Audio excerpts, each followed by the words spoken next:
Welcome to the Stetzer ChurchLeaders Podcast. Conversations with today's top ministry leaders to help you lead better every day.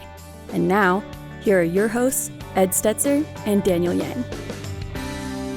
Welcome to the Stetzer ChurchLeaders Podcast, where we're helping Christian leaders navigate and lead through the cultural issues of our day.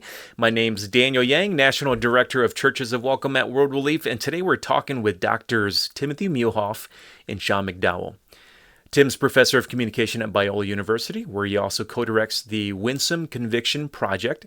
He's an author, speaker, and research consultant, and his books include I Beg to Differ, Navigating Difficult Conversations with Truth and Love, and Winsome Conviction, Disagreeing Without Dividing the Church. Sean is an associate professor in the Christian Apologetics program at the Talbot School of Theology at Biola. He's also a speaker, author, whose books include Chasing Love, Sex, Love, and Relationships in a Confused Culture, and Set Adrift, Deconstructing What You Believe Without Sinking Your Faith. Tim and Sean's new book is End the Stalemate, Move Past Cancel Culture to Meaningful Conversations. If you enjoy our interviews today, make sure you like and follow us on Apple Podcasts. Now let's go to Ed Stetzer, Editor-in-Chief of Outreach Magazine and the Dean of Talbot School of Theology. Well, good. Super to have these gentlemen on. We served together actually at Biola University, but they're also writing books that I want you to be hearing about and learning from. So both at Biola University, Tim teaches communications. Sean McDowell is part of the Talbot School of Theology, where I serve as dean, and Tim is not part of that. So, but we still love him just from afar. He's not far from the kingdom, so we still like him. So, okay, so right now we're just releasing this before the U.S. election, and people will probably listen after because it's a podcast. They listen when they get to it. But man, oh man, and when we're recording this pretty close to the release time, partly because we don't know what's going to happen. We could be having the level of disagreement could turn into some potential Americans think there's a civil war on the horizon and more. The idea of the polarization in our country is all around us. So I'm going to start with you, Tim. What's the way? How can Americans handle serious disagreements about different views today? And how does that compare with maybe how it used to be? And tell us a little bit about the cultural moment. Help us know what time it is when it comes to disagreement and how to handle it. Well, I would say two things real quick. Really, we're offering help not to fix the nation, but how to address your church. Yeah. Or even your family outside the church, because that's where we're going to live with this. Few of us are plane flies high enough to fix Capitol Hill. I get asked that question a lot, Ed. Is this a special moment? I would say no. I think we've always struggled. We love to share a quote at the Winsome Conviction Project of a pastor who said, the church is divided, the city's divided, people are divided. And then I love to show it's Jeremiah Burroughs, 1645, which I think is just a great reminder. We've always had this kind of tension. I will mention one thing from Arthur C. Brooks from Harvard.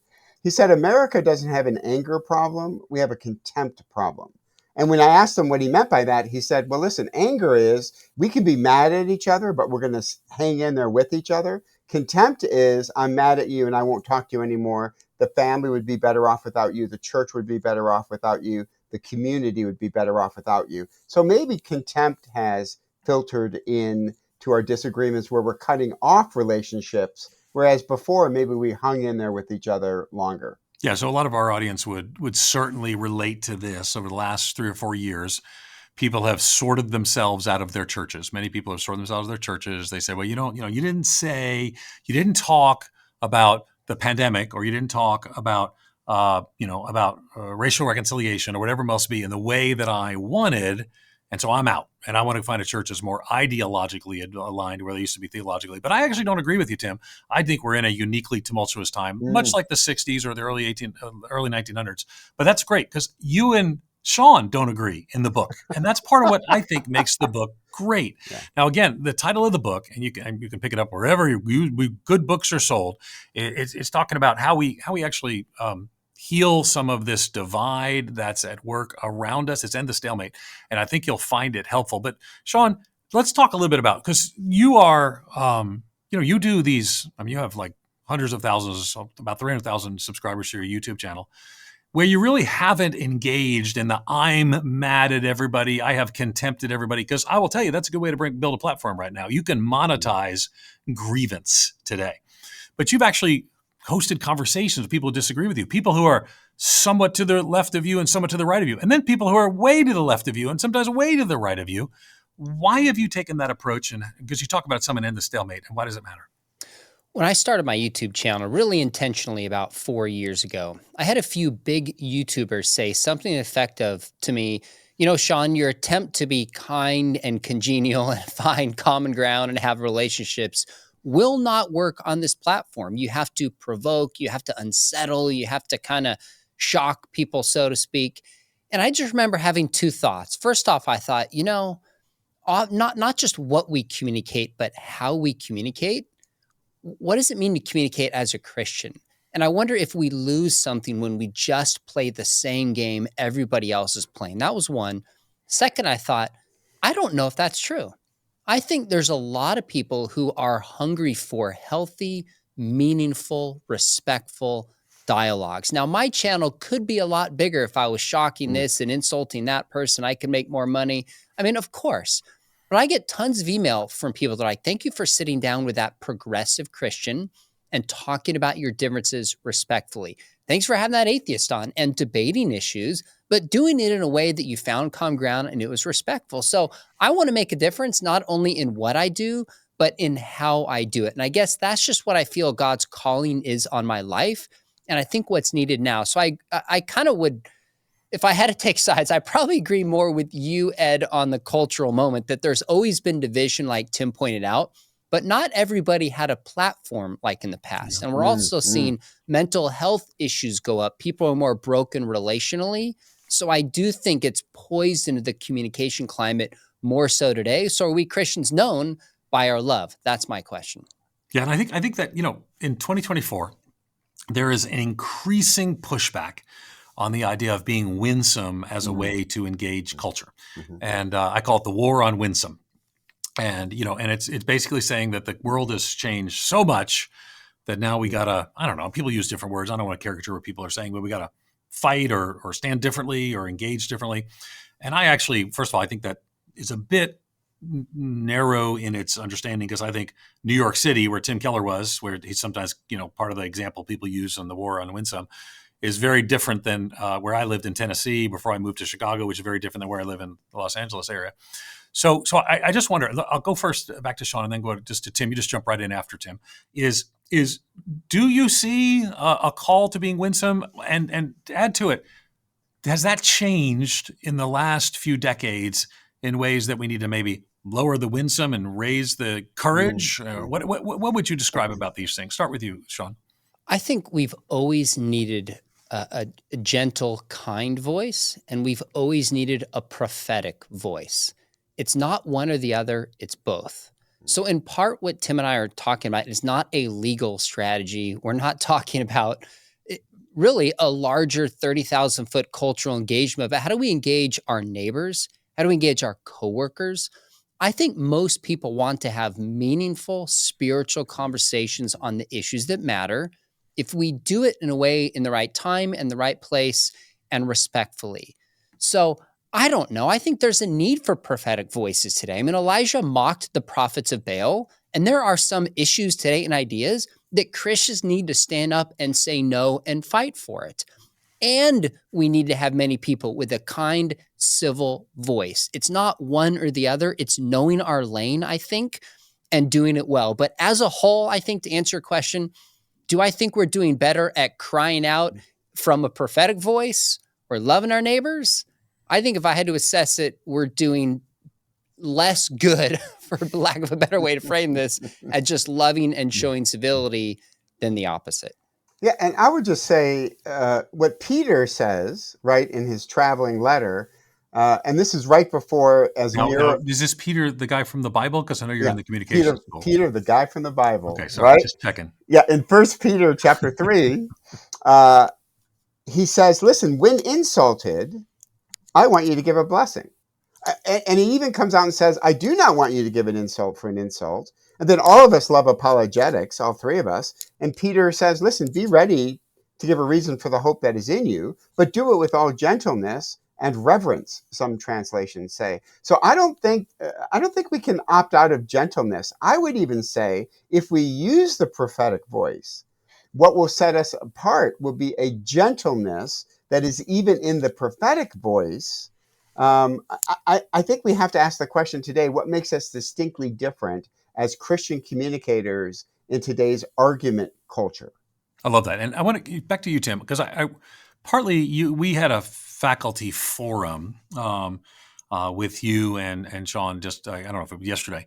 And I thought it was really helpful because it kind of framed some of the conversations that we have. And you framed some of this around communication theory and sort of some of the approach that we've almost de-evolved into as a culture today. Because I will tell you, we started a minute ago, we talked about how, Sean would have a lot more subscribers if he was buying into the outrage culture. I wrote a whole book on outrage, so I get it. And contempt, by the way, is a chapter in my book, so I'm with you on that. But you also, in that forum, I don't remember if it was yesterday or not, whenever it was, you also sort of explained some communication sort of dead ends we're getting into. So take us to a little academic level and explain a little bit of that. It might help us to think differently about how to communicate today. Yeah, we actually start off for a book with Sean talking about the perfect storm that led us today to what Deborah Tannen calls the argument culture. I would say we've always had two definitions of communication. One is what we call the transmission view. That's because of the Enlightenment. We tend to think when we're in a disagreement, the best thing I can do is bring out the facts, my experts, the studies that support my perspective. And again, we're not anti-transmission view. We definitely want to transmit the gospel. Paul says, knowing the fear of the Lord, we seek to persuade men. But the ritual view far predates the transmission view, and that is the sense of connection, community, commonality, common rituals. And I think today, Ed, that we're not getting rid of the transmission view, but I think we need to lead with the ritual, and that is to fight through the rancor and say, where are our points of commonality? And I think I mentioned in that forum something called my side bias, right, which is a psychological expression that says, I'm insulated against other perspectives. I mean, I hang out with people who think like I do. I visit websites that support my view. The chance of the transmission view getting through without this commonality to get a person to break out of their cocoon, I think from a communication standpoint, is going to be very difficult the more we fall into what they call tribalism today. I hang out with my tribe. I listen to my news sources. And so we're going to have to find a way to get in past those biases to get people to listen to our perspective. Yeah, but the other perspective that you're talking about, my side bias. I mean, the other side, they're terrible. Like they want to mutilate kids. They want to abortion on demand up to the moment of birth. The other side's terrible. They don't value the rule of law. They hate immigrants and they hate refugees. So I mean, you get my point. Is that right? I mean, the perception. So why would I want to build a relationship with someone who I think holds deeply unbiblical values or is being fooled or locked into their own foolishness? So go to Tim and then go to Sean. Well, I think we're called to do that, Ed. I mean, I think we're called with the Great Commission that we are to take this gospel to everybody, and particularly to the people. Yeah, but Tim, I wanted to push on you. I'll go tell them the gospel, but you want me to sit down with them and communicate with them with people who have just evil views, and people would say that about all kinds of different people's biblical persuasion. So why am I going to do that? I'll sit down with them and share the gospel, but I got to listen to their foolishness before I do. So here's what I would say. I did all my graduate education at UNC Chapel Hill, where honestly, Ed, they viewed me that way. They viewed my views as you are homophobic, you promote hate, you don't care about the marginalized, you don't care about women's rights. So if we get to the stalemate, and again, that's the name of the book, is End the Stalemate, is I need to know that the way that I view them, they view me. And yet I'm called to speak the truth in love. I'm called to pursue people like Christ pursued us. Remember what Paul says in Romans, while you were enemies, while you were at your worst, Paul says, God pursued you. I think we pursue individuals that are far from the kingdom. And part of that is going to have to be the relational. I think it's going to have to be the relational. And I think that's the starting point is don't demonize, humanize. Yeah, Sean, I want to hear you weigh in because you model this in some ways. But I will say to you that, Tim, that sounds like a really sweet idea until you do it. And what happens is, because I did that in where I last lived, our congressman was one of the most liberal members of Congress, part of the secular Democrats in America, wanted to defund things that would help, Wheaton College and everything else. And we befriended each other. And he had experienced a tragedy in his family. I reached out during that. We ended up doing a Facebook Live together. And if you watch the Facebook Live, it was very clear, I think we will find it, that I deeply differ on so many issues. And just the fact that I did that Facebook Live with him and he did that Facebook Live with me got people outraged in both of our constituents. So Sean, I wonder, Sean, I imagine that you're not making everybody happy with some of the people that you talk to. I'd love to see your text sometimes. Why are you talking to that person? So now part of it is you're doing it on a YouTube channel, and that's a public platform, and people want to be on that public platform. But why is that important to you to take that approach? I think a few things. Number one, if we actually want to persuade people, we have to know what people believe and why they believe it. And I think on both sides, we have caricatures and simplistic views of the other side. We don't steelman the other position.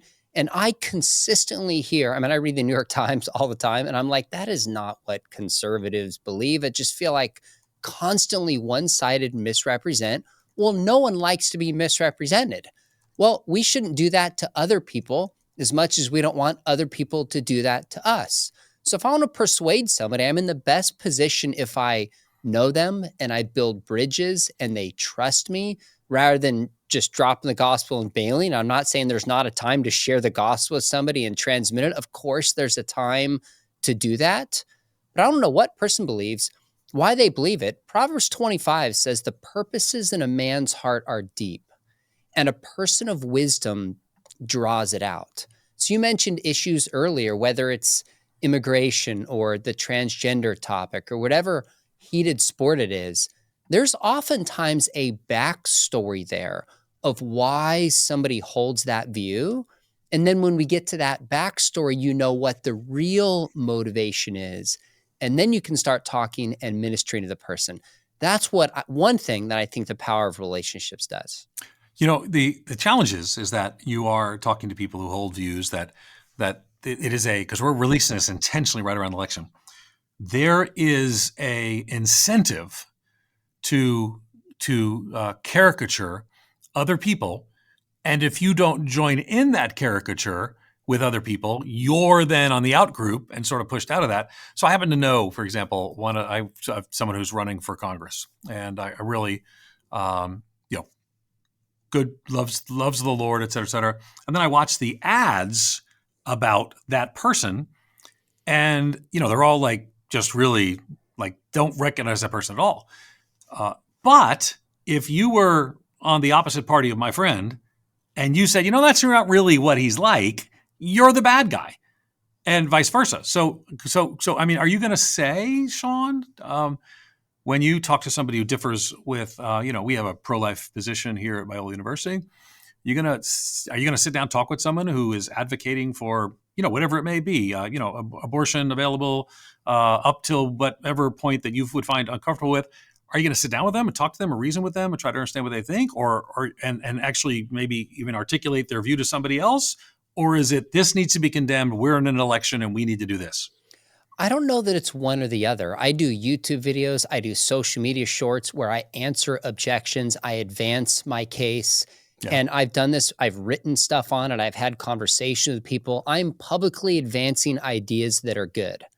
But I'm also willing to sit down with most people who want to have a conversation in good faith and talk with them. Now, of all issues, hands down, Ed, abortion is the hardest one. Totally. For two reasons. I don't think most pro-choicers have really thought through what is the pro-life case.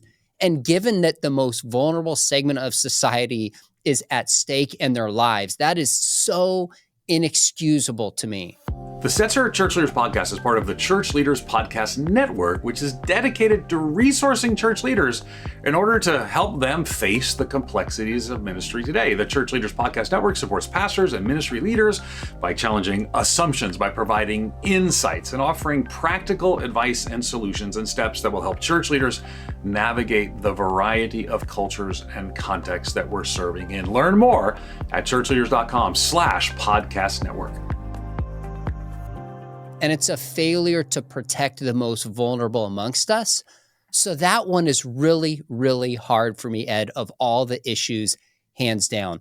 But I'm telling you, there's a lot of people that are pro-choice who have an experience with this and a relationship and deep hurt. And if I can get through the head to the mind and start ministering to that person, I'm telling you, I've seen it happen where there can be powerful change. Not always, but that's the kind of conversation I want to have if they're open and willing to do so.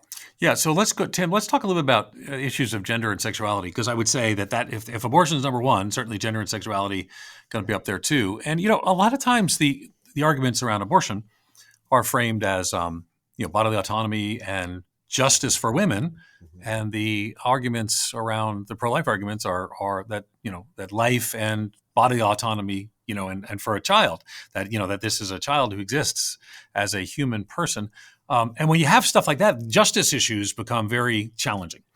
So when it comes to questions of sexuality, let's talk about homosexuality for just a second. So on the side that is,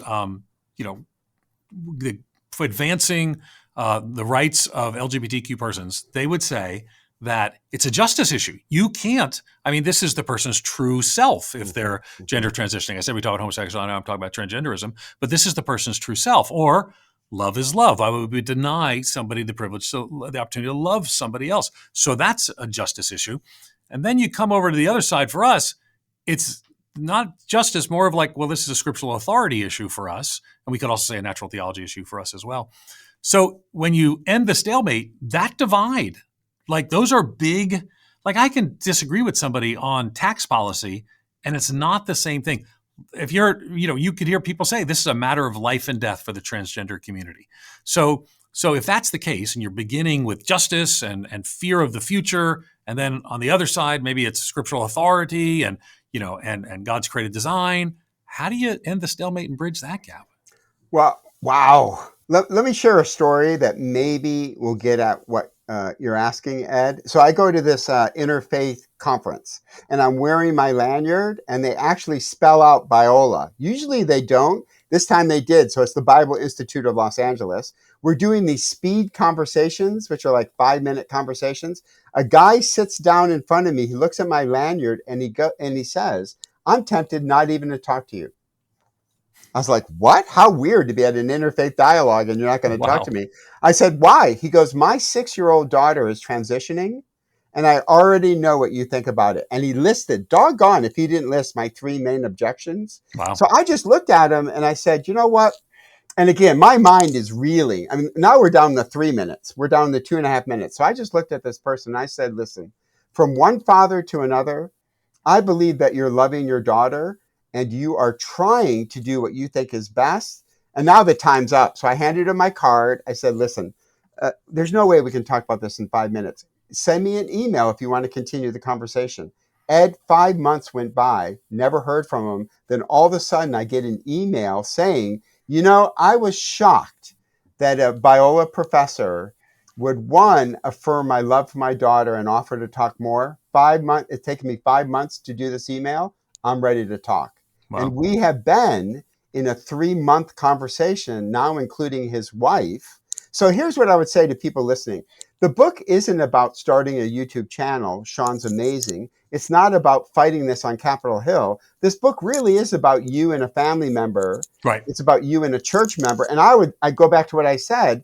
My humanizing that person sitting in front of me opened the door that he reached out to me months later. And now we're actually having a conversation where we're getting to my objections, but now we've created the relational work that he can receive my objections. So again, this book is meant for one-on-one conversations within the church and with neighbors. Because If we talk about the political movement of the transgendered movement, my goodness, we're flying at a pretty high altitude. This is really meant for how do people talk Makes sense. interpersonally. And the book is around everyone. It's called End the Stalemate, Move Past Cancel Culture to Meaningful Conversations. And the key there is meaningful conversations. And my family's pretty divided on this. My family doesn't all share the same faith. They certainly don't all share the same political affiliations.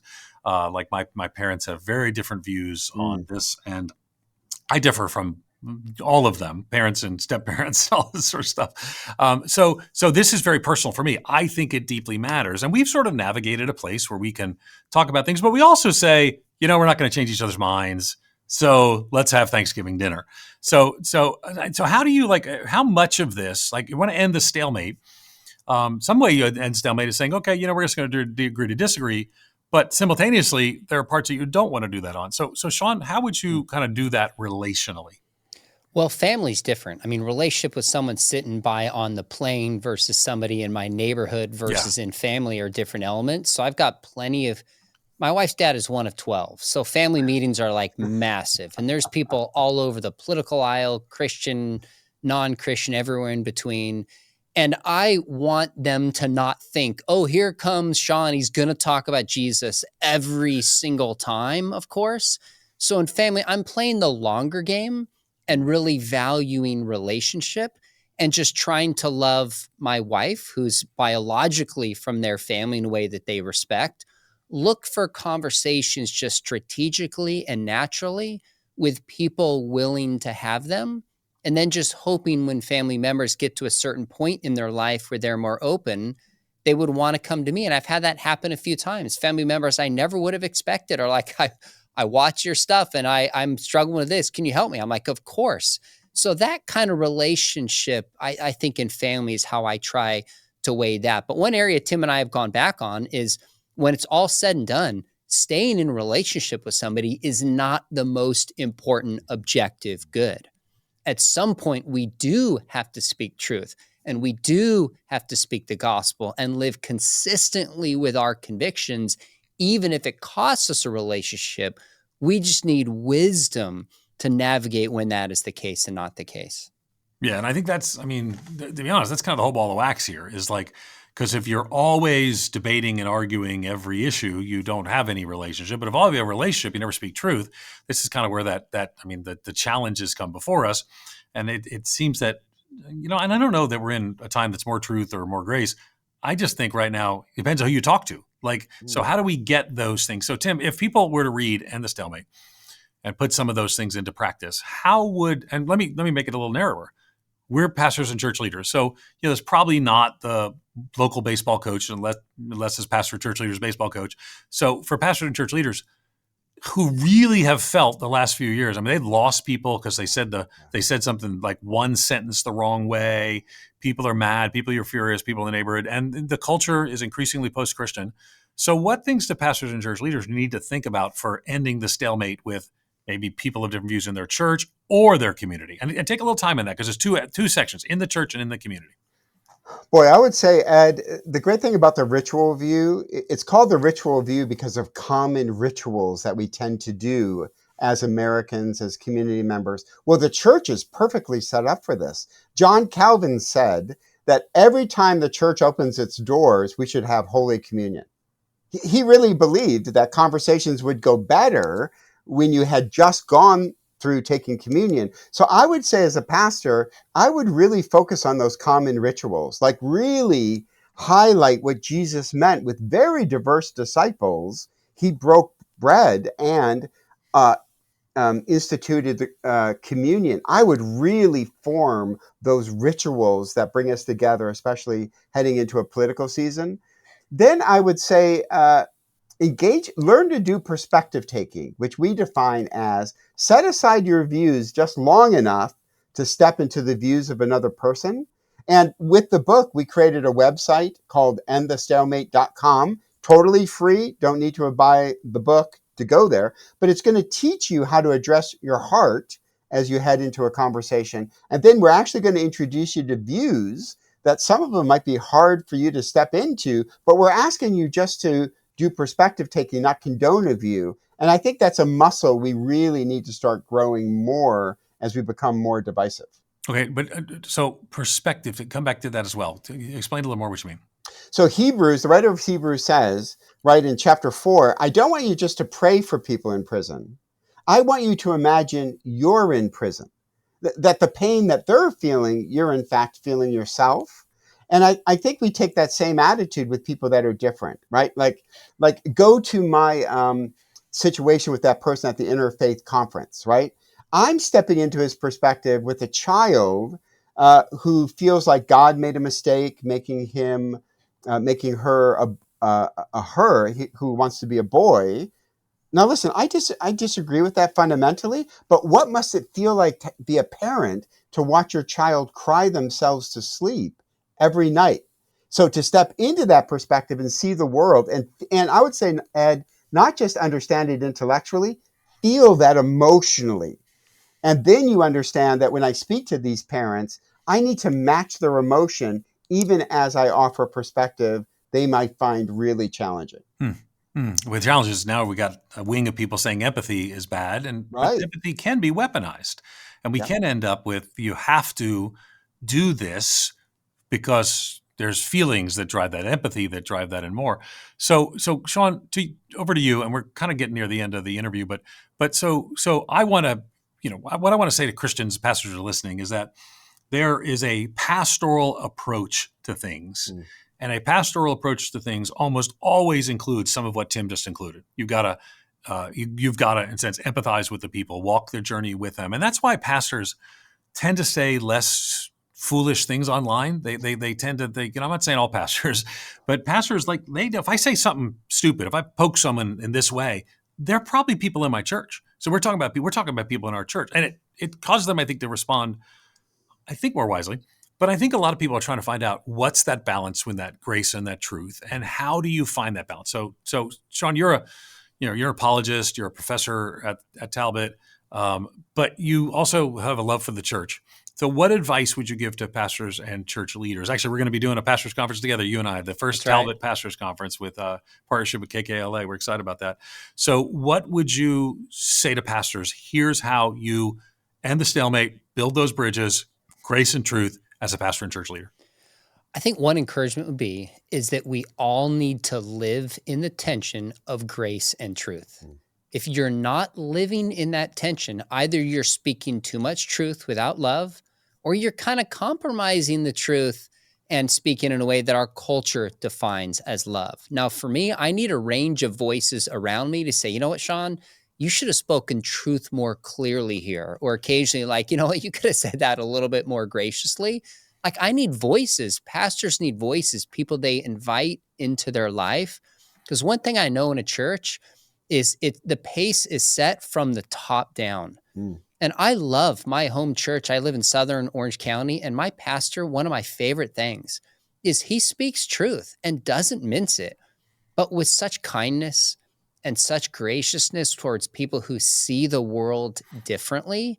And so live in that tension, model it from the pulpit on the way down.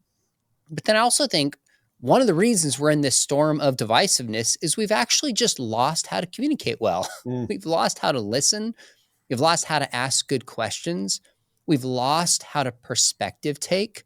A lot of the conflict is just simply people not really thinking through. I mean, I had a class recently, Ed, kind of a weekend class, and had a student respond, oh, you were there, Tim, this involved you. Yeah. And so we had a debate where you and I were different on an issue, and we took questions from the students. And one of the students said something and just framed Tim's argument in kind of the worst way conceivable. And we just gently called him and said, okay, let's think about how this lands when you compare his position to somebody who's accountable. Does that make you want to listen, or does that shut down the conversation? And he apologized, and I came back and I said, okay, your question's good. I want you to re-ask it in a way where the truth lands, but it's going to be received better. And he did. Wow. So we've just got to train people how to communicate better. I think most people really want to do it when we show them how. I love the fact that we make fun of Tim because he's at the communications department. But I love the fact that a communications professor and an apologetics professor Because I got to tell you, that's such a beautiful picture. I mean, again, apologetics, communication, cultural apologetics. You do a lot of cultural apologetics on. I mean, it's a beautiful picture, and he knows who he said the writer of Hebrews, because he knows we don't know who that is, and he quotes Bible verses, knows who Peter is. So I just want to back it up. One of the things is the robust faith integration at Biola University. We love. But anyway, super conversation and super helpful. So people are going right into the election right now. So I just want to encourage the pastors and church leaders who are listening. We get it. I think in Ed's view, most pastors did better in 2024 than they did in 2020 because they kind of learned some of the places how to communicate better and more, and probably better in 2016. But there's still much to learn. I want to encourage you to get the book And the Stalemate. I think it'll help you on that journey. And of course, listening to Tim and Sean is always good wisdom. Again, it's And the Stalemate: Move Past Cancel Culture to Meaningful Conversations. We've been talking to Doctors Timothy Muehlhoff and Sean McDowell. Be sure to check out their new book, End the Stalemate: Move Past Cancel Culture to Meaningful Conversations. You can learn more about Tim at timmuehlhoff.com and more about Sean at seanmcdowell.org. And thanks again for listening to the Stetzer Church Leaders Podcast. You can find more interviews as well as other great content for ministry leaders at ChurchLeaders.com/podcast. And again, if you found a conversation today helpful, love for you to take a few moments, leave us a review. That'll help other ministry leaders find us and benefit from our content. Thanks for listening. We'll see you in the next episode. You've been listening to the Stetzer Church Leaders Podcast. For more great interviews, as well as articles, videos, and free resources, visit our website at ChurchLeaders.com. Thanks for listening.